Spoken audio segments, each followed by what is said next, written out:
नमः। श्री कृष्ण चैतन्य प्रभु नित्यानंद श्री अद्वैत गदाधर श्रीवासादि श्री गौर भक्त वृंद। हरे कृष्ण कृष्ण कृष्ण हरे हरे, हरे राम राम राम हरे हरे। सर्वप्रथम गुरुपाद पद्म नित्य लीला प्रविष्ट विष्णुपाद अष्टोत्तर शतस्य श्रीमद् भक्ति वेदांत श्रील नारायण गोस्वामी महाराजेर अभय चरण कमले अनंत कोटि साष्टांग दंडवत ज्ञापन करी। तदनंतर नित्य लीला प्रविष्ट विष्णुपाद अष्टोत्तर शतस्य श्रीमद् भक्ति वेदांत स्वामी महाराज माने चिन्ह जलेर आकारी एखाने महादेव এই জন্য বলা হয় মহিমা অপার। তিনি বিভিন্ন জায়গায় বিভিন্ন স্বরূপে তিনি প্রকটিত হয়েছেন। জ্যোতির্লিঙ্গ বলে রয়েছে। হ্যাঁ, আমরা কোথায় সোমনাথ, সেখানেও রয়েছে মহাদেব, সেখানে রয়েছেন। এই শিব তত্ত্ব খুব জটিল এবং এই দেব দেবতাগণের যে নামগুলো যে রয়েছে বাস্তবে এগুলোকে পদ বিশেষ বলা হয়। হ্যাঁ, এই জন্য যেমন ব্রহ্মা কি একটা পদ। হ্যাঁ, আপনারা পড়বেন মাধুর্য কাদম্বরী গ্রন্থ। হ্যাঁ, ব্রহ্মা কয় প্রকার ব্রহ্ম বললাম? হ্যাঁ, দুই প্রকার ব্রহ্মা। এক হচ্ছে জীব কোটি ব্রহ্মা, আর একটা হচ্ছে ঈশ্বর। জীব এত কষ্ট করে বর্ণাশ্রম ধর্ম পালন করে তিনি ব্রহ্মপদকে প্রাপ্তি করলেন। আবার ব্রহ্মার আয়ুষ্কাল কত হচ্ছে? 100 বছর। হ্যাঁ, এই 100 বছর তখন ব্রহ্মা হিরণ্য ব্রহ্ম বলা হয়। হ্যাঁ, হিরণ্য ব্রহ্ম বলা হয় তাকে। তখন স্বয়ং ব্রহ্মা, স্বয়ং ভগবান তিনি কার্য করেন। আবার এই যে বললাম যে জীব ব্রহ্মার যে কার্য করে অ্যাকচুয়াল তার করার শক্তি থাকে না। স্বয়ং ভগবান বিষ্ণু বা কৃষ্ণ নিজে তার মধ্যে শক্তি নেয়। তাকে দেখলে মনে হয় যেন দ্বিতীয় একটা সূর্য বলে মনে হয়। হ্যাঁ, এই জন্য পুরাণ, এই জন্য শাস্ত্রের মধ্যে বলা হয়েছে ঠিক তদ্রূপ স্বয়ং ভগবান তার নিজের শক্তিকে সেই বৎসর ব্রহ্মার কার্য করার পর যখন ব্রহ্মা যখন রিটায়ার হয়ে যান তখন ভগবান তাকে চান্স দেন। হ্যাঁ, যে তুমি শিবের কার্য করো। শিবের কার্যটা কি? ধ্বংস। এই ধ্বংস কার্যটা আরো অত্যন্ত কঠিন। সেই জীবকে বলা হয় জীব কোটি শিব বলা হয়। এই জন্য শাস্ত্রের মধ্যে কোথাও কোথাও বলা হয়েছে শিবকেও সেখানে জীবের সঙ্গে তুলনা করা হয়েছে।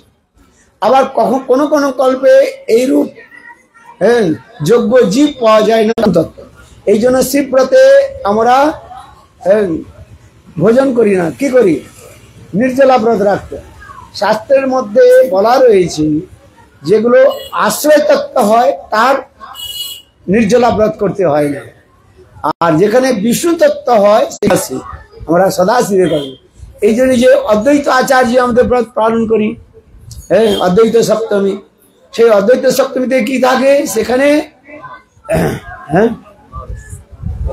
সদাশিব আর হচ্ছে মহাবিষ্ণু। আবার যে দেবতাগণ রয়েছেন তাদের মধ্যে কয়টা গুণ রয়েছে? 50টা গুণ রয়েছে। ওই জীবেরই 50টা গুণ, সেগুলো একটু বেশি করে রয়েছে। এই জন্য দেবতাদের বলা হয়েছে 50টা গুণ বলা হয়েছে। মনুষ্যের তাহলে মনুষ্যের কটা গুণ হলো? 50টা, কিন্তু বিন্দু বিন্দু মাত্র। আর হচ্ছে দেবতাগণের কত রয়েছে? 50টা গুণ, একটু বেশি রূপে রয়েছে। আবার মহাদেবের যিনি শিব যিনি রয়েছেন তার গুণ রয়েছে কটা? 55টা গুণ রয়েছে। কটা গুণ রয়েছে? 55 গুণ। হ্যাঁ, এই 55 গুণের মধ্যে 5টা যে গুণের কথা বলা হলো, দেবতাদের 50 গুণ, আর নিজের হচ্ছে অধিক 5টা গুণ। এই যে অধিক 5টা গুণ তার মধ্যে রয়েছে মায়ার কিছু অংশ ওখানে থাকে। হ্যাঁ, আবার দেবতাদের গুণ, মায়ার গুণ, আবার বিষ্ণুর গুণ ওখানে থাকে। এই জন্য একে বলা হয় মিশ্র তত্ত্ব বলা হয়। শিবজিকে কি বলা হয়? মিশ্র তত্ত্ব বলা হয়।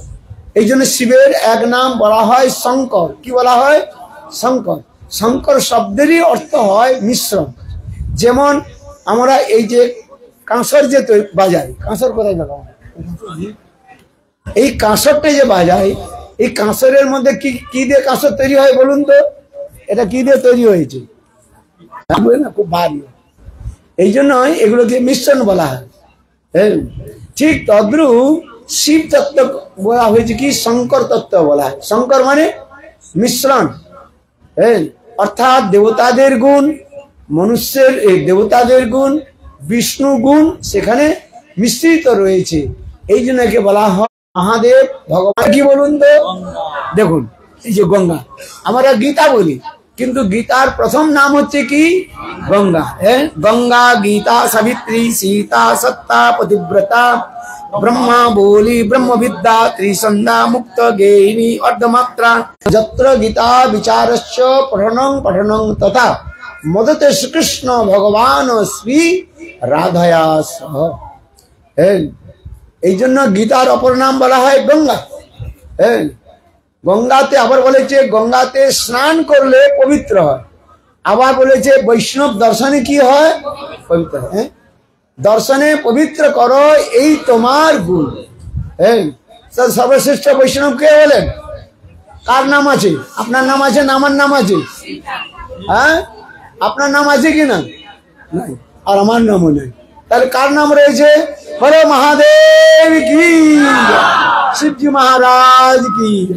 ইনি পরম বৈষ্ণব। এই জন্য শিবজির নাম গ্রহণ করলে বা শিবজির দর্শন করলে আমাদের পবিত্র হয়ে যায়। শাস্ত্রের মধ্যে এত বলে কেন? ভগবানের প্রিয় ভক্ত তিনি। হ্যাঁ, এই যে বলছেন বৈষ্ণবানাং যথা শম্ভু। তো তিনি ভগবানের প্রিয় ভক্ত কি করে হলেন? হ্যাঁ না, তিনি সর্বত রূপে ভগবানে তিনি সমর্পিত করেছেন। যিনি যত ভগবানেতে সমর্পিত করবেন তিনি তত ভগবানের প্রিয় হবেন। স্বয়ং ভগবান শঙ্করকে কি বলছেন? হরিহর একাত্ম। কি বলছেন? হরিহর একাত্ম। হরি মানে বিষ্ণু বা কৃষ্ণ, হর মানে শিবজি, একাত্মা। একাত্মা যে শব্দগুলো বলা হয়েছে অনেকে উল্টা ব্যাখ্যা করে ফেলে। কেন? কি বলে যে যিনি হরি আর তিনি হর, শিব এক, কিন্তু তা না। একাত্ম শব্দের অর্থে প্রিয়ত্বে হেতুত্বেন একাত্মা, অত্যন্ত প্রিয় হওয়ার জন্য। যেমন পিতার অত্যন্ত প্রিয় কে বলুন? পিতার অত্যন্ত প্রিয় পুত্র। অনেক সময় বলা হয় যে প্রিয় পিতা পুত্র একাত্মা, প্রিয়ত্ব অত্যন্ত। কেননা পুত্রের জন্ম কোথা থেকে হয়েছে? পিতার শরীর থেকেই হয়েছে। পিতার শরীর থেকে পুত্রের জন্ম হয়েছে কিনা? পিতার শরীর থেকে মাতৃগর্ভে গিয়েছে, ফের মাতৃগর্ভ থেকে জন্ম হয়েছে। এই জন্য স্বয়ং মহাদেব ভগবানের অত্যন্ত প্রিয়। কিন্তু অনেকে উল্টা করে ব্যাখ্যা করে ফেলে যে দুইটাই হচ্ছে এক। এই জন্য স্বয়ং ভগবান রামচন্দ্র লঙ্কা যাওয়ার আগে, পুল বাঁধবার আগে তিনি সেখানে কি করলেন? মহাদেবের স্থাপনা করলেন। এই জন্য জগৎ জীবকে দেখালেন যে মহাদেব আমার কত প্রিয়। এই জন্য এখন বললেন না রামেশ্বর যে আপনারা গিয়েছেন, কে কে রামেশ্বর গিয়েছেন? Who has seen Rameshwar? এইসব বিদেশি ভক্তগণ সব গিয়েছে আমাদের। 90 জন, প্রায় 90-95 জন সব ভক্তগণ আমাদের সঙ্গে ছিল, বিবাস ভরি। রামেশ্বর সব দর্শন করেছে। সুন্দর ধনুষ তীর্থ, রামেশ্বর, বহু সুন্দর এখানে। এই জন্য বললেন না উনি যখন রামচন্দ্র যখন তখন যে সাধারণ লোক বললো যে রাম ও ভগবান, কি বললেন যে শিবজি হলেন রামের উপাসক। আবার দেবতাগণ কি বললেন? না, রাম ও ঈশ্বর আর শিব ও ঈশ্বর। তখন শিবজি নিজেই লিঙ্গ থেকে প্রকট হয়ে বললেন যে না, রামই হচ্ছেন আমার ঈশ্বর, রামেশ্বর। যস্য ঈশ্বর রাম ইতি রামেশ্বর। এগুলো সুন্দরভাবে ব্যাখ্যা করা হয়েছে। সমাসের অনুসারে বহুব্রী সমাস করে দেখানো হয়েছে, দ্বন্দ্ব সমাস করে দেখানো হয়েছে। এগুলো সমাসের অনুসারে ব্যাখ্যা করেছে, ব্যাকরণের অনুসারে। এই জন্য স্বয়ং মহাদেব নিজে বললেন যে আমি ঈশ্বর নয়।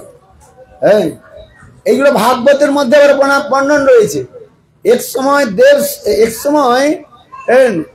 দেব সমাজও সেখানে একটা তর্ক বিতর্ক হয়েছে যে স্বয়ং ভগবান কে। তখন ভৃগু ঋষি সেখানে উপস্থিত হলেন। ভৃগু ঋষি উপস্থিত বললেন যে আমি গিয়ে প্রমাণ করব। ভৃগু ঋষি এসে প্রথমে কি করলেন, ব্রহ্মার কাছে এসে দাঁড়িয়ে গেলেন, কিছু বললেন না। তখন ব্রহ্মা ভৃগু ঋষিকে বললেন, আরে তুমি আমার পুত্র, পুত্রের কর্তব্য কি? পিতাকে দেখে কি করতে হয়? প্রণাম করতে হয় না? ভারতীয় সভ্যতা সংস্কৃতির অনুসারে কি করতে হয়? পিতার চরণ স্পর্শ করতে হয়। হ্যাঁ, চরণ স্পর্শ করে পিতার আশীর্বাদ নিতে হয়। আর তুমি আমার পুত্র, তুমি আমাকে প্রণাম না করে এখানে দাঁড়িয়ে রয়েছো। ব্রহ্মাজি সেখানে একটু রুষ্ট হলেন।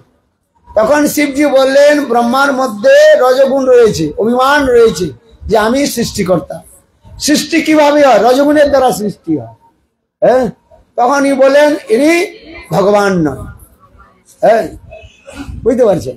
যিনি ভগবান হবেন তার লক্ষণটা কি বললেন? হরি নির্গুণ সাক্ষাৎ প্রকৃত প্রকৃতি পুরুষে পরহ। ভাগবতী শ্লোকটা বললেন, যিনি ভগবান হবেন তিনি এই তিনটি গুণের অতীত। তিনটি গুণ কি? সত্য, রজ আর তমগুণ। তাহলে ব্রহ্মার এখানে কি গুণ দেখা গেল? রজগুণ, যে আমি তোমার পিতা, তুমি আমার পুত্র। এইখানে কি হলো? অহংকার। অহংকার থেকে সৃষ্টি হয়। কি হয়? অহংকার থেকে সৃষ্টি হয়। এই জন্য বলছেন এর মধ্যে রজগুণ রয়েছে, ইনি ভগবান নয়। এখন মহাদেবের কাছে গেলেন, আর মহাদেবের কাছে গিয়ে দাঁড়িয়ে থাকলেন। না প্রণাম করলো, না কিছু বলল। তখন মহাদেব ক্রুদ্ধ হলেন। মহাদেব ক্রুদ্ধ, আরে মূর্খ, হ্যাঁ তুমি আমার কাছে এসেছে, একটু প্রণামও করলে না, হ্যাঁ কিছু বলেন। তখন মহাদেব কি করলেন? আর ক্রুদ্ধ হয়ে তার ত্রিশূল দিয়ে ভৃগু ঋষিকে মারবার চেষ্টা করলেন। তখন ভৃগু ঋষি পালিয়ে গেলেন। ভৃগু ঋষি ডিক্লার করলেন মহাদেব স্বয়ং ভগবান নয়। কেন? তার মধ্যে কি গুণ রয়েছে? কি গুণ রয়েছে? তমগুণ রয়েছে। তমগুণের দ্বারা ধ্বংস হয়, রজগুণের দ্বারা কি হয়? সৃষ্টি হয়, আর তমগুণের দ্বারা ধ্বংস হয়। তিনি বললেন মহাদেব স্বয়ং ভগবান নয়। তখন তিনি কি করলেন? চলে গেলেন বৈকুণ্ঠে। সেখানে স্বয়ং ভগবান সেখানে শেষ শয্যার উপর তিনি শয়ন করেছিলেন। আর লক্ষ্মী দেবী সেখানে তার চরণ সেবা করছে। আর ভৃগু ঋষি দরজাটাও নক করলেন না। একবারে দরজাটা ধাক্কা দিয়ে খুলে অন্দরে ভিতরে প্রবেশ করলেন। আর মহাদেব সেখানে যোগ নিদ্রায় একটু শয়ন করেছিলেন। দেখুন, আর গিয়ে বিষ্ণুর বক্ষস্থলে লাথি মারলেন। তখন বিষ্ণু জেগে গেলেন, আরে এ কি হলো? তখন বিষ্ণু জেগে দেখলেন যে ভৃগু ঋষি এসেছে। এখন দেখুন স্বয়ং ভগবান বিষ্ণু কি করলেন? উঠে ওই ভৃগু ঋষির চরণকে সেবা করলেন। বলে আমার বক্ষস্থলটা হচ্ছে পাষাণের মতো, নিশ্চয়ই তোমার চরণে কোনো কষ্ট হয়েছে। বলে কি করলেন? দেখুন, এমন কেউ করে? আমাদের কেউ যদি মারা তো দূরের কথা, একটু যদি কিছু বলে দেয় তাহলে আপনি এখানে বসবেন? বসবেন কি বসবেন না? বসবেন না। আপনাকে উপলক্ষ করে নাও যদি বলা হয় কোনো কথা, তবু আপনি বলবেন যে মহারাজ বোধহয় আমাকে বলছে, আমি থোড়ি আপনাকে দেখছি নাকি। চোরের মন কি বলে? বকচা বকচা। পুলিশ আসছে না, পুলিশকে দেখে চোর কি মনে করে? বলে পুলিশ আসছে বোধহয় আমাকে ধরার জন্য। পুলিশ অথবা এখানে তার এমনি কোনো কার্যের জন্য এসেছে যে চোর এখানে বসে রয়েছে, চোর পুলিশকে দেখে বলছে চোর, বলে পুলিশ বোধহয় আমাকে এসছে ধরার জন্য। পুলিশের চোরের মন পুলিশের দিকে, পুলিশ পুলিশ বলছে। ঠিক তাই হয় কি হয় না?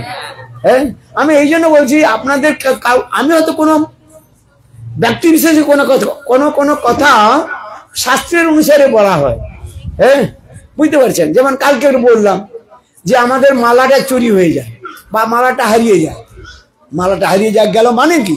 শাস্ত্রের মধ্যে বলা রয়েছে যাদের মালা হারিয়ে যায় তার এই মালাটা হচ্ছে সঙ্গে ভগবত স্বরূপ। ভালো করে শুনুন, মালা হচ্ছে কি? ভগবত স্বরূপ। হ্যাঁ, তার মানে মালাতে আপনার নিশ্চয়ই অবজ্ঞা হয়েছে, নামেতে অবজ্ঞা হয়েছে, নামে অবজ্ঞা হয়েছে। নাম প্রভু বলে তোমার কাছে আমি থাকবো না, অপরাধ হয়। এই জন্য অপরাধ হলে কি হয়? নাম তখন মালাটা পড়ে যায়, হ্যাঁ, হারিয়ে ফেলবে। এগুলো দেখবেন অনেকে, আমার এই 40 বছর উপর হয়ে গেল, মালার বই আমার হারাইনি।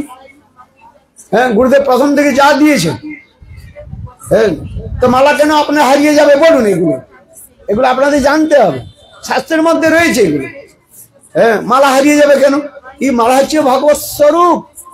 হ্যাঁ, অনেকে মালা হারিয়ে 3 বার 4 বার লিখবে। হ্যাঁ, এই দোকান সাজিয়ে রেখেছেন, বলে একটা চলে গেলে আরেকটা কিনে পাওয়া যায়, বলে গুরুদেব তো এখানে আছেই, হ্যাঁ, বললেই পাওয়া যাবে। এগুলো নয়, মালা গুরুদেব যে মালা দিয়েছেন, এই মালাকে কি মনে করতে হবে? গুরুদেব আমাকে ভগবান দিয়েছেন। হ্যাঁ, ভক্তি সিদ্ধান্ত শশী প্রভুপাদের উপাখ্যান উপদেশের মধ্যে রয়েছে, 108 উপদেশের মধ্যে সেখানে রয়েছে গুরুদেব আপনাকে যে হরিনাম দিয়েছেন মানে সাক্ষাৎ হরিকে আপনাকে দিয়েছেন, কেবল আপনাকে অনুভব করতে হবে। বুঝতে পারছেন? এগুলো রয়েছে, পড়বেন। ভক্তি সিদ্ধান্ত প্রভুপাদের 108 যে উপদেশ রয়েছে, উপদেশামৃত রয়েছে। হ্যাঁ, গুরু শিষ্যকে যে মালা দান করেন বা হরিনাম দিয়েছেন মানে সাক্ষাৎ হরিকে আপনাকে প্রদান করেছেন। বুঝতে পারছেন? কেবল শুধু আপনাকে নাম করতে করতে আপনাকে যে অনুভব করতে হবে, হ্যাঁ, আর কিছু নয়, অনুভব করার বিষয় রয়েছে। হ্যাঁ, ঠিক তদ্রূপ মালা হারিয়ে যাওয়াটা মানেটা কি? নিশ্চয়ই মালা নামের মধ্যে তা আপনার কি হয়েছে? অপরাধ হয়েছে। হ্যাঁ, এই জন্য তাহলে কি করতে হবে? অপরাধ হয়ে গেলে কি করতে হবে? এই নাম প্রভুর কাছে কেঁদে কেঁদে প্রার্থনা করতে হয়। এগুলো শাস্ত্রের মধ্যে রয়েছে। হ্যাঁ, আমাকে বলছে যে আমার তো অপরাধ হয়ে গেছে, অপরাধ হয়ে গেছে, কি করা যাবে তাহলে? তাহলে কি হলে নাম প্রভুর কাছে কাঁদো। হ্যাঁ, নাম প্রভুই কি করবে? অপরাধকে আপনার দূর করবে। হ্যাঁ, আর ছাড়া কোনো উপায় নেই। কাঁদিয়া কাঁদিয়া জানাইব নিজ দুঃখ গ্রাম, সংসার অনল হইতে মাগিব বিশ্রাম, নিতাই গৌর প্রেমানন্দ। হ্যাঁ, কালকে আমি কথা বললাম, একজন কেঁদে উপস্থিত বলে মহারাজ আমার তো মালা হারিয়ে গেছে। তাহলে আপনাকে আমাকে লক্ষ্য করে আপনি বলছেন আমি তোমার মালা হারিয়েছে, আমি থোড়ি জানি না। তোমার যে মালা হারিয়েছে আমি জানিও নাই। সে মনে করছে যে বোধহয় মহারাজ আমাকেই লক্ষ্য করে বলছে, কিন্তু আমি তো জানি না তার মালা হারিয়ে গেছে। আমি ভগবান নাকি তোর? হ্যাঁ, আরে গুরুদেব সব জানে। হ্যাঁ, বলদেব প্রভু জানিনি, গুরুদেব কি জানে? বলদেব সঙ্গে 1 বছর হয়ে গেল কৃষ্ণ লীলা, কাল শুনলেন কি শুনলেন?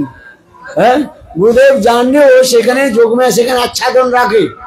যদি সব জানে তাহলে লীলা কি করে হবে? হ্যাঁ, কৃষ্ণ লীলা হতো যদি বলদেব প্রভু জানতো আগে থেকে, হ্যাঁ, তাহলে লীলা আগে হতো না। বলদেব স্বয়ং বলছে যে এই বড় বাছুরগুলো নিচে রয়েছে আর গাভীগুলো উপর রয়েছে। এখন ওই গাভীগণের সঙ্গে নূতন বাছুরগুলো রয়েছে, সেই নূতন বাছুরগুলোকে ত্যাগ দিয়ে নিচে যে বড় বড় বাছুরগুলো রয়েছে তাদের দিকে গাভীগুলো ছুটে আসছে। হ্যাঁ, আর ওই গোয়ালাগণ তারা গাভীগুলোকে রক্ষা করবার চেষ্টা করেছে, কিছুতেই পারছে না। কেন? এই যে গাভীগুলো প্রায় 1 বছর হলে যে গাভী বাছুরগুলো সেগুলো কি ছিল? শ্রীকৃষ্ণই ছিল। সেই জন্য গাভীগুলো নিচে দাঁড়িয়ে আসে। আচ্ছা, বলদেব প্রভু এটা দর্শন করছে, বলছে এটা কি হচ্ছে? আমি তো ওইটা বুঝতে পারছি না। নিয়মের একটা ব্যতিক্রম হচ্ছে, প্রকৃতির নিয়মের ব্যতিক্রম হচ্ছে। সাধারণ রূপে গাভীগুলো কি করে? নবজাত যে গাভী মানে বাছুরগুলো থাকে তাদের তো কাছেই থাকে। হ্যাঁ, আর এখন কি হচ্ছে না, গাভীগুলো নবজাত যে বাছুরগুলো ওদের দিকে না গিয়ে এখন নিচে যে প্রায় 1 বছর হলো বাছুরগুলো তার দিকে দৌড়ে আসছে। বলদেব হ্যাঁ হয়ে গেছে, হ্যাঁ সব হয়ে গেছে। তাহলে আচ্ছা, বলদেব প্রভু চিন্তা করলেন এটা কি লীলা হল, হ্যাঁ এটা কি করে হয়? তখন বলদেব প্রভু দেখুন 1 বছর পর্যন্ত বলদেব প্রভু নিজেও জানেন না বলদেব গুরুতত্ত্ব কিনা। হ্যাঁ, তা বলদেব প্রভু জানে কি জানে না? এই যোগ মায়া জানলেও সেখানে ভগবানের একসঙ্গে 2টি লীলা হয়, একটা হচ্ছে মুগ্ধতা আর একটা হচ্ছে কি বললাম সর্বজ্ঞতা। মনে রাখতে হবে, সব মুগ্ধতা আর সর্বজ্ঞতা। যিনি ভগবান হন তার মধ্যে একসঙ্গে 2টি বিপরীত বস্তু থাকে। হ্যাঁ, কি কি বস্তু থাকে? মুগ্ধতা আর সর্বজ্ঞতা। হ্যাঁ, এই সর্বজ্ঞতা সেখানে যোগমায়া সেখানে আচ্ছাদিত করে রাখে, ঢেকে রাখে। যদি সবই জেনে নিল তাহলে লীলা হবে না, বুঝতে পারছেন? এগুলো বলদেব বিদ্যাভূষণ প্রভু তার গ্রন্থের মধ্যে বলেছে, এগুলো জানতে হবে। যে বলে গুরুদেব সব জানে, হ্যাঁ গুরুদেবকে আপনি কিছু জানেন না? বলে সব জানে, গুরুদেব সব জেনে গেছে। গুরুদেব তোমার নামও জানে। বলছে আমাকে চিনতে পারছো না? বলে গুরুদেব আমি বলি তো তোমার নাম জপ করবো না, আমি ভগবানের নাম জপ করবো। গুরুদেব আমাকে ভুলে গেছো, আমি তোমাকে কি বলে যাবে? আমার ওই কাজ, তোমার নাম জপ করবো না, ভগবানের নাম জপ করবো, শিষ্যের নাম জপ করতে থাকি।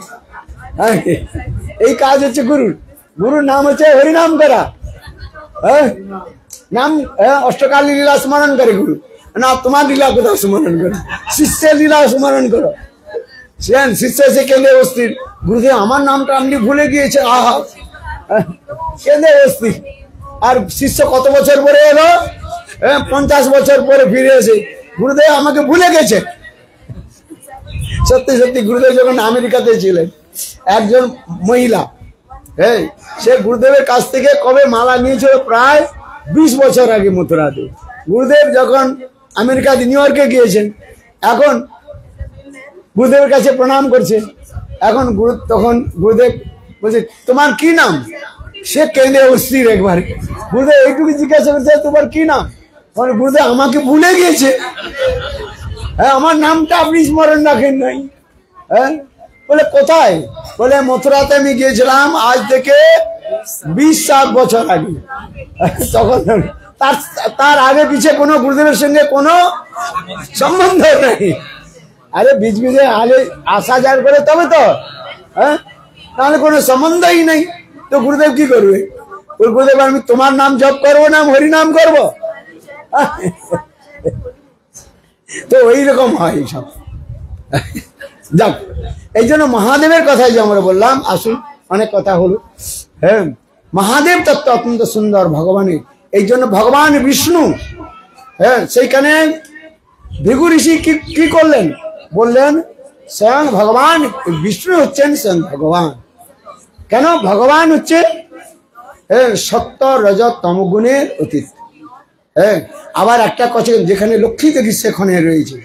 হ্যাঁ, আবার সেই বিষ্ণুর চরণে, এই বিষ্ণুর বুকে আঘাত করা এটা সামান্য কথা নয়। হ্যাঁ, দেখুন এইখানে রয়েছে, এইখানে অনেক সুন্দর সুন্দর কথা রয়েছে। হ্যাঁ, এই জন্য মহাদেব যে তত্ত্ব অত্যন্ত জটিল তত্ত্ব। তিনি সমস্ত প্রকার কৃষ্ণের ইচ্ছাকে তিনি পুরা করেছেন। হ্যাঁ, মহাদেব কৃষ্ণ বললেন যাও মহাদেব তুমি মায়াবাদ প্রচার করো। হ্যাঁ, পুরাণের মধ্যে রয়েছে মায়াবাদং অসৎসাত্তং প্রচ্ছন্ন বৌদ্ধ উচ্চতে। স্বয়ং পার্বতী দেবী বললেন হে পতিদেব, আপনি লোকের কাছে কেন মিথ্যা কথা বলে বেড়াচ্ছেন? কি মিথ্যা কথা? যে তুমি সব ব্রহ্ম, সব জীব ব্রহ্ম সত্য, জগৎ মিথ্যা, জীব ব্রহ্মই পর না পর। একমাত্র ব্রহ্ম সত্য, ব্রহ্ম সত্য, জগৎ মিথ্যা। এই জগতে যা কিছু দেখছো সবকিছু মিথ্যা, আর জীব নামে কোনো বস্তু নেই। এই যে ব্রহ্ম সত্য, জীব ব্রহ্মই পর। জীব বললেন কি? ব্রহ্ম। এই জন্য দেবী পার্বতী বললেন জীব কি করে ব্রহ্ম হবে? সংস্কৃতের মধ্যে রয়েছে ব্রহ্ম শব্দ, যে নিষ্পন্ন হয়, হ্যাঁ, তার কোথা থেকে হয়? বৃহৎ ধাতু থেকে। কি ধাতু থেকে? বৃহৎ ধাতু। বৃহৎ মানে বৃহৎ। সেই বৃহৎটা কি বলছেন? তার সমান কেউ নেই, তার থেকে অধিক কি হবে? নতস্য কার্য করঞ্চ বিদ্যতে নত সমস্ত অধিকস্য দৃশ্যতে প্রাশ্য শক্তি বিবুধুর সুহতে স্বাভাবিকী জ্ঞান বল ক্রিয়াচ। এই যে যিনি ব্রহ্ম, তিনি বৃহৎ, তার বরাবর কেউ হয় না, সমান কেউ হয় না, তার থেকে অধিক কি করে হবে? তাহলে জীব কি করে ব্রহ্ম হলো? গীতাতে স্বয়ং ভগবান বলেছেন, মামি বাংশ জীব লোকে জীবভূত সনাতন। জীব হচ্ছে আমার অংশ, ক্ষুদ্র। আবার জীব হচ্ছে সনাতন। সনাতন মানে নিত্য, জীবের কোনো পরিবর্তন নেই। তাহলে জীব ব্রহ্ম কি করে হবে? আবার মহাবাদ কি বলছেন? যে ব্রহ্ম মায়ার দ্বারা আচ্ছাদিত হয়েছে। তা মায়াটা বড় না ব্রহ্ম বড়? মায়া বড় কি ব্রহ্ম বড়? ব্রহ্মটা বড়, কেন? বৃহৎ, তার সমান কেউ। তো মায়া ব্রহ্মকে কিভাবে আচ্ছাদিত করলো? আমার শরীরটা বড় কি আমার জামাটা বড়? কোনটা বড়? কোনটা? জামাটা তো বড়, তবে তো শরীরকে আচ্ছাদন করে রেখেছে। যদি আমার জামাটা যদি ছোট হয়, তাহলে আমার শরীরকে আচ্ছাদন করতে পারবে? পারবে। তাহলে মায়া কি করে ব্রহ্মকে কি করে আচ্ছাদন করলো বলো? এটা হচ্ছে স্বাভাবিক কথা, এটা বুদ্ধিমানের কথা। আমাদের জীব গোস্বামী পাদ এই প্রশ্নগুলো করেছে। মায়া কখনো ব্রহ্মকে কখনো আচ্ছাদিত করতে পারে না। তার মানে এইগুলো হচ্ছে ভ্রান্ত, যে জীব ব্রহ্ম। জীব কি করে ব্রহ্ম কি করে? গীতাতে তো বলেছেন, ভাগবতে বলেছেন, মামি মাংস জীব লোকে আমার অংশ, মামি মাংস জীব লোকে জীবভূত সনাতন। তাহলে তাই পার্বতী বললেন, হে মহাদেব পতিদেব, আপনি তো সবকিছু জানেন, তো আপনি এইভাবে লোককে ভ্রান্তি পথে কেন নিয়ে যাচ্ছেন? যে সব ব্রহ্ম। আর ব্রহ্ম যদি এক হয়, তাহলে অনেক কি করে হতে হলো? আমার পতিদেব একটা ব্রহ্ম, আমার পত্নী হলেন একটা ব্রহ্ম, আর আমার বেটা হলো একজন, ছেলে হলো একজন ব্রহ্ম, আর আমার মেয়ে হলো একজন ব্রহ্ম। তাহলে ঘরের মধ্যে কয়টা ব্রহ্ম হলো? 4 ব্রহ্ম। আর 4 ব্রহ্মের সঙ্গে লড়াই হয়। এগুলো হয় নাকি? এগুলো ভ্রান্ত। তাই স্বয়ং দেবী পার্বতী বললেন, যে হে পতিদেব, আপনি লোককে এইরূপ ভ্রান্তির পথে কেন নিয়ে যাচ্ছে, ভুল পথে কেন নিয়ে যাচ্ছে? তখন মহাদেব নিজেই বললেন, দেখো হে দেবী পার্বতী, এটা আমার কোনো দোষ নেই। স্বয়ং ভগবান কৃষ্ণ আমাকে আদেশ দিয়েছেন যে তুমি এইভাবে অসৎ শাস্ত্রগুলো জগতে প্রচার করো। যারা অসুর স্বভাব লোক রয়েছে, তাদের ভ্রান্তি পথে নিয়ে যাও। বুঝছেন? তারা নিজেকে ভগবান বলে মনে করে, যা ওরা ভগবান বলে একদিকে চলে যাক, দূরে থাকুক ওরা আমার কাছ থেকে। ওদের দূর থেকে রাখবার জন্য, কৃপা থেকে বঞ্চিত করবার জন্য স্বয়ং ভগবান আমাকে বললেন, মায়াবাদং অসৎ শাস্ত্রং প্রচ্ছন্ন বৌদ্ধ উচ্চতে। মায়াবাদ যে শাস্ত্র থেকে বলা হয়, প্রচ্ছন্ন বৌদ্ধবাদ বলা হয়, একে দূরে রাখো। এইসব লোককে করেছেন মহাদেব বলে, এতে আমার কোনো দোষ নেই। সেই মহাদেব কলিযুগে তিনি শঙ্করাচার্য হয়ে তিনি প্রকটিত হয়েছে। এই জন্য বলছেন জৈব ধর্ম গ্রন্থের মধ্যে, শঙ্কর শঙ্কর সাক্ষাৎ মহাদেব, তিনি হচ্ছেন সাক্ষাৎ শঙ্কর মহাদেব। এই জন্য মহাদেবের কখনো দোষ দেখতে নাই। মায়াবাদ পড়িলে হয় সর্বনাশ। মায়াবাদ পড়তে নাই, তাহলে আপনার সরি হয়ে। কিন্তু শঙ্করের কোনো দোষ নেই, বুঝতে পারছেন? শঙ্করের কি দোষ? আমাকে বলছেন যাও তুমি প্রচার করো, প্রচার করছো, এতে আমার কি দোষ? কিন্তু আদেশ পালন করছি। এই জন্য বললেন মহাদেব এই কথাগুলো বললেন। এই জন্য ভগবানের এত প্রিয় পাত্র। আবার সম্পূর্ণরূপে মহাদেব কৃষ্ণের প্রতি এত তার নিষ্ঠা, সেবা নিষ্ঠা ভাগবতের মধ্যে বলা রয়েছে। ভাগবত, আজকে ভাগবত এই কথাগুলো বলা হবে। এক সময় হয়ে গেছে না? হ্যাঁ, সময় তো হয়ে গেছে। সময় চলিয়া যায় নদীর বেগের ধায়। হ্যাঁ, আচ্ছা একটু কথা বলে দিই, খুব সুন্দর কথা। মহাদেবের কথা এত সুন্দর। হ্যাঁ, শিব চতুর্দশীতে কমসে কম আমি 4 ঘন্টা 5 ঘন্টা কেবল মহাদেবের কীর্তন করি। হ্যাঁ, শাস্ত্র আবার তুলসী দাসও বলেছেন যে যিনি শিব নিন্দা করেন, রাম স্বয়ং বলেছেন, তিনি আমার কৃপা তিনি প্রাপ্ত করতে পারবেন না। হ্যাঁ, শিবদ্রোহী মম কৃপা না পাবা। হ্যাঁ, এই জন্য কখনো শিব নিন্দা করতেন। শিবজি হচ্ছেন মহাভাগবত, তার ক্রিয়া সুন্দর রয়েছে। একটা পরীক্ষিত মহারাজ একটা প্রশ্ন করেছিলেন, শুনুন ভালো করে। হ্যাঁ, 2 মিনিটের মধ্যে কথা সমাপ্ত করে দিই। পরীক্ষিত মহারাজ জিজ্ঞাসা করলেন যে স্বয়ং নারায়ণ বা বিষ্ণু, হ্যাঁ, তার যে ভক্তগণ হন তারা দরিদ্র। দেখবেন যত বিষ্ণু ভক্ত হয় তারা দরিদ্র হয়, আর যারা শিব ভক্ত হয় তারা ধনী হয়। কি বললাম বুঝতে পারছেন? যারা শিবের উপাসনা করে তারা ধনী হয়, আর যারা বিষ্ণুর উপাসনা করে তারা দরিদ্র দেখা যায়। আবার দেখা যায় বিপরীত রূপে আবার দেখা যায় শিবজি সম্পূর্ণ কি কোনো অলংকার বস্ত্র আদি নাই। হ্যাঁ, শিবের ব্যাঘ্র চর্ম ধারণ করেন। হ্যাঁ, শরীরের মধ্যে কোনো অলংকারও নাই। হ্যাঁ, আবার যে পুষ্পগুলো বিষ্ণু পূজায় লাগে না সেই পুষ্পগুলো শিব পূজায় লাগে। দেখুন, হ্যাঁ, বিষ্ণু মন্দির বড় করে সুন্দর করে তৈরি করা হয়। হ্যাঁ, বিশাল করে বিষ্ণু মন্দির। আবার শিবজির মন্দির সামান্য রূপে। হ্যাঁ, আবার শিবজি সাধারণ রূপে থাকেন, তিনি ছাই ভস্ম লাগান, তিনি অত্যন্ত বৈরাগ্য ভাবে থাকেন, কিন্তু তার যে উপাসনা করে তারা ধনী হয়। হ্যাঁ, যিনি লক্ষ্মীপতি নারায়ণ, হ্যাঁ, তার ভক্তগুলো হয়ে যায় দরিদ্র, আর শিবের ভক্তগুলো হন ধনী। আমার এই কথাগুলো বুঝতে পারছি না, আপনি কৃপা করে তখন বলুন। তখন সুখদেব গোস্বামী পাদ একটা কথা বললেন, দেখুন মহাদেবের যে কৃপাটা এটা হচ্ছে অত্যন্ত যে গম্ভীর বিষয়। ক্ষণে রুষ্টা ক্ষণে তুষ্টা, রুষ্টা তুষ্টা ক্ষণে ক্ষণে প্রসাদপি ভয়ঙ্কর। হ্যাঁ, এই কথা শাস্ত্রের মধ্যে রয়েছে। ক্ষণে রুষ্টা ক্ষণে তুষ্টা, রুষ্টা তুষ্টা ক্ষণে ক্ষণে প্রসাদপি ভয়ঙ্কর।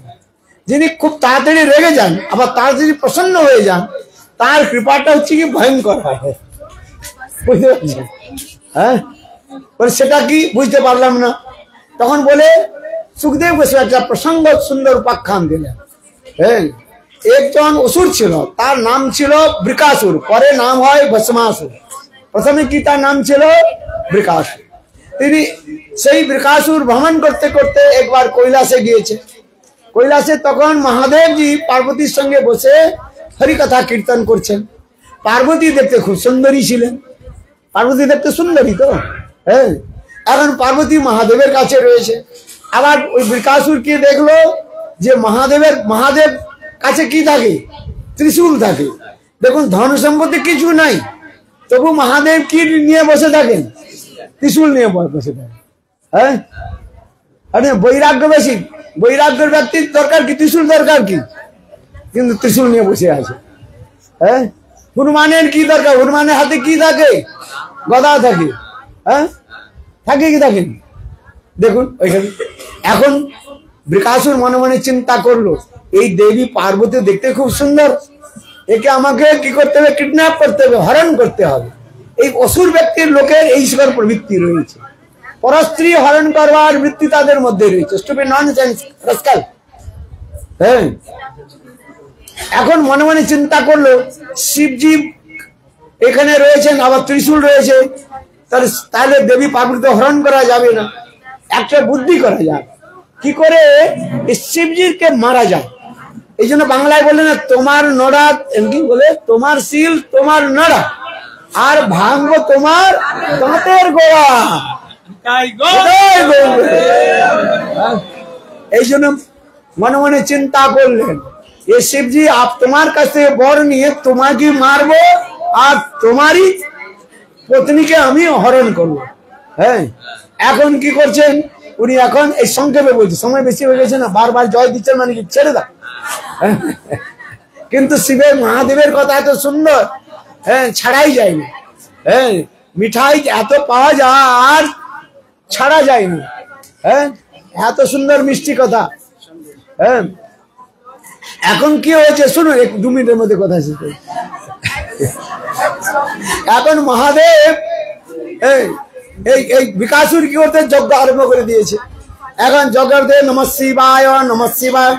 শিবজি বহুত প্রসন্ন হয় কিছু জানেন, একটু গঙ্গা জল আর যে বেল পাতা যদি চড়িয়ে দেবেন, কিছু দিতে হবে, পূজার কোনো উপকরণ নাই, মন্ত্র কিছু বলতে হবে না। হ্যাঁ, অন্যান্য জায়গায় মন্ত্র বলতে এই মন্ত্র বলো ওই মন্ত্র, শিব মন্ত্র খুব সরল। হ্যাঁ, বেলপাতা আর গঙ্গা জল দিলে শিবজি প্রসন্ন হয়ে যায়। এখন শিবলিঙ্গের মধ্যে মন্ত্র দিচ্ছে আর কে বেলপাতা চড়াচ্ছে, নমঃ শিবায় নমঃ শিবায়। হ্যাঁ, শিবজি জেনে নিয়েছে মনের ভাব, এ তো দুষ্ট দুরাত্মা, হ্যাঁ এ তো আমার নিশ্চয় অনিষ্ট করবে। শিবজি আসছেন না, আর বারবার যখন দিচ্ছে তখন শিবজি আর থাকতে পারলেন না। শিবজি তখন সেখানে প্রকট হলেন, বলেন বিকাশুর বরং বুড়ি বর মাঙ্গো। এখন বিকাশুর বললেন মহাদেব আপনি আমার এই হাতিলির মধ্যে, হাতের মধ্যে একটা বর দিয়ে দিন, এই হাতটা যার মাথায় রাখবো সে ছাই ভস্ম হয়ে যায়। মহাদেব নির্বিচার বলেন এমামস্ত এসে দিবে। হ্যাঁ, তখন বিকাশুর তার লম্বা হাত নিয়ে শিবের দিকে চল, ওই যে বললো না তোমার শিল তোমার নাড়া ভাঙবো তোমার দাঁতের গোড়া। এখন নিয়ে কি লম্বা লম্বা হাত নিয়ে মহাদেবের কিছু দেখছে। আরে মহাদেব বলে আরে ইয়ে বিকাশুর কি করছো? বলে তোমাকে আগে পরীক্ষা করি। আরে না না আমাকে বলে মহাদেব দৌড়তে আমাকে, আর বিকাশুর পিছনে পিছনে হাঁটছে, দৌড়েছে। এখন দৌড়তে দৌড়তে কি করে, দৌড়তে যখন ভগবান বিষ্ণুর কাছে এসছে, ভগবান বিষ্ণুর কাছে এসছে আর শরীর থেকে ঘাম গুলো টপ টপ টপ করে পড়ছে। হ্যাঁ, ভগবান বিষ্ণু বললেন মহাদেব কি হলো, এত দৌড়ে দৌড়ে কি হলো? এই বিকাশুর আসছে আমাকে মারবার জন্য, আমি তাকে এইভাবে বর দিয়েছি। তখন ভগবান বিষ্ণু তুমি এইসব ওষুধে কেন বর দাও? বলে কি করি প্রভু, আপনি আমার রক্ষাকর্তা, এই জন্য আমি নিজে রক্ষার জন্য চিন্তা করি নাই। হ্যাঁ, তখন ভগবান বিষ্ণু বললেন হ্যাঁ আচ্ছা এখানে তুমি অবস্থান করো। বলে স্বয়ং ভগবান বিষ্ণু কি করলেন, দুইটা কথা রয়েছে, দুইটি পুরাণের মধ্যে রয়েছে। যে কথাটা আপনি জানেন ভাগবতের কথা না বলে অন্য একটা পুরাণের কথা বলি। ভাগবতের কথা তো আপনারা সকলে জানেন। এখন কি করেছেন ভগবান বিষ্ণু, হ্যাঁ সুন্দর এক মোহিনী রূপ ধারণ করে নিয়েছে। অন্য জায়গায় ব্রহ্মচারী কথা বলা হয়েছে, অন্য পুরাণের মধ্যে রয়েছে সুন্দর একটা নারী রূপ ধারণ করে নিয়েছে। হ্যাঁ, নারী রূপ ধারণ করেছে। এখন এই বিকাশুর দেখতে দেখতে ওখানে এলো। বিকাশুর দেখলো একটা সুন্দর রমণী তো এখানে রয়েছে, মনে মনে চিন্তা করলো বোধহয় এইটাই হচ্ছে দেবী পার্বতী। হ্যাঁ, একই হরণ করতে হয়। এখন ওইখানে তার এত সুন্দর রূপ ছিল, দর্শন করে বিকাশুর মোহিত হয়ে গিয়েছে। হ্যাঁ, এখন দেবীর সঙ্গে ভগবান বিষ্ণু মোহিনী রূপ ধারণ করেছেন, করে বলছে আরে মহাদেব আমি কোথায় যাচ্ছ? হ্যাঁ, বলে আমি এখন বিকাশুরকে, আমি এখন মহাদেবকে ভস্ম করার জন্য যাচ্ছি। হ্যাঁ, বলে কেন? না তার দেবীকে, তার পত্নীকে হরণ করার জন্য। তখন উনি বলছেন হ্যাঁ ভগবান বিষ্ণু যে মোহিনী রূপ ধারণ করেছেন, বলে দেখো আরে যেতে হবে না, এই মহাদেব তো কত, এই মহাদেব কি করে অনেকগুলো ওখানে মহাদেবের যেখানে তাদের কীর্তন করলেন, বলে মহাদেবের অবগুণ গুণগুলো বললেন। হ্যাঁ, আরে যে গাঁজা খায় ভাঙ খায় তারপরে হ্যাঁ, তখন এ মনে মনে ভাবছে তা তো ঠিক। হ্যাঁ, আমি কেন মহাদেবের কাছে? এখন এই যে জিজ্ঞাসা করছেন যে তোমাকে কি বর দিয়েছে? বলে আমাকে বর দিয়েছে এই হাতটা যার মস্তকের মধ্যে রাখবো সে ছাই ভস্ম হয়ে যাবে। এখন ওই বিষ্ণুরূপী মোহিনী বলছে আরে তুমি ওই পিছনে চলছো, তুমি এখানে এক করো, আমার সঙ্গে থাকবে না। হ্যাঁ, তুমি দেখো এক কাজ করো, হ্যাঁ আমার সঙ্গে নৃত্য করো। হ্যাঁ, বলে কেমন ভাবে নৃত্য করবে? বলে আমি যেমন ভাবে দেখাই তেমন নৃত্য করো। হ্যাঁ, এখন ওই মোহিনী দেবী কি বলছেন যে এই হাতটা এইভাবে উঠাও, এইভাবে উঠাও। হ্যাঁ, এইভাবে মোহিনী যখন বলছেন, ওর রূপে এত বিকাশুর এত মোহিত হয়ে গিয়েছে, যা বলে তাই করে। হ্যাঁ, স্ত্রী যাই বলে পতি তাই করে, কি করেন? হ্যাঁ, আর পতি যদি না মানে তাহলে কি করবে? প্রদীপ বুকের উপর পা রেখে বলে, বল যা বলছি শুনবি কিনা বল। হ্যাঁ, এই কালী দেবী কি করেছে? লোক শিক্ষা দিয়েছে। এইগুলো জগতের মধ্যে দেখা যায়। যদি পতিদেব যদি পত্নীর কথা না শুনে, হ্যাঁ, তো পত্নী কি করে? আমার কথা শুনবি তো শুন, নাহলে তোর বুকের উপর পা দিয়ে রেখে উঠতেই দেবো না তোমাকে। হ্যাঁ, বলে কি বলে না? এই জন্য এইগুলো উপাখ্যান দেখানো হয়েছে।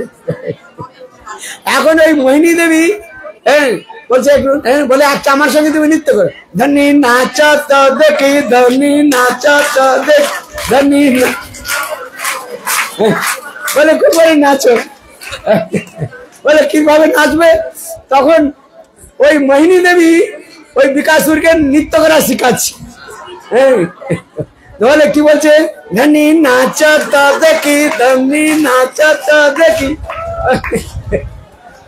বলে নাচ, বলে নাচো, বলে নাচতে হবে, এইভাবে নাচতে হয়। কমরটা এই একদিকে রাখতে হয়, ডান হাতটা কমরটা দিকে রাখতে হবে। হ্যাঁ না, বাম হাতটা কমরে রাখতে হবে, আর ডান হাতটা এইভাবে রাখতে হবে। নৃত্যের একটা কলা রয়েছে কি কলা রয়েছে না? যারা নৃত্য কলা শিখে না তারা কিভাবে নৃত্য করে? বাম হাতটা কমরে রাখে আর ডান হাতটা এইভাবে রাখে। হ্যাঁ, ধনী নাচ দেখি, ধনী নাচ দেখ, ধনী নাচ। সময় হয়ে গেছে, সুন্দর কীর্তন রয়েছে। আপনার বাংলা এগুলো জানেন কি জানেন? এই জানে বলে আপনার আনন্দ পাচ্ছেন, যারা জানে না তারা বলে কি বলছে বোধ হয়। ওই ধানে নাচ দেখি, ধনী নাচ, ধনী নাচ দেখি। নাচুন, ধনী নাচ দেখে দেখে নাচছে। হ্যাঁ, বলে হাতটা নাচো উপরে। এখন বলে ওইরকম রাখলে হবে না, আবার বলছে হাতটাকে এইভাবে রাখলে হবে না, হাতটা এইভাবে রাখতে হবে। হ্যাঁ, ধনী নাচতা দেখি, ধনী নাচতা দেখি। হ্যাঁ, ওই কি রয়েছে কীর্তন? হ্যাঁ, না না, যেমন নাচে রাই তেমনি নাচে। আরে না, তারপরে কি লাইনটা রয়েছে? যেমন নাচে রাই তেমনি নাচে, ভুলে গেছি। হ্যাঁ হ্যাঁ, যেমনি নাচে। আরে তোমরা সব ভুলে গেছো। হ্যাঁ হ্যাঁ, যেমনি। হ্যাঁ, ওই বলে নাচছে, ওই নাচাচ্ছে। এখন ও নাচতে নাচতে বলে হাতটা এইভাবে রাখো, প্রথমে তো এইভাবে রাখছে, তাহলে না তো হাত এই দিকে রাখো। কিন্তু ও তো ভুলে গিয়েছে যে আমার হাতের মধ্যে শক্তি রয়েছে, যে হাতটা মাথায় লাগলে। এখন ও কি করছে? বিকাশ শুরু করেছে, হাতটা রেখে দিয়েছে। সেই বছর না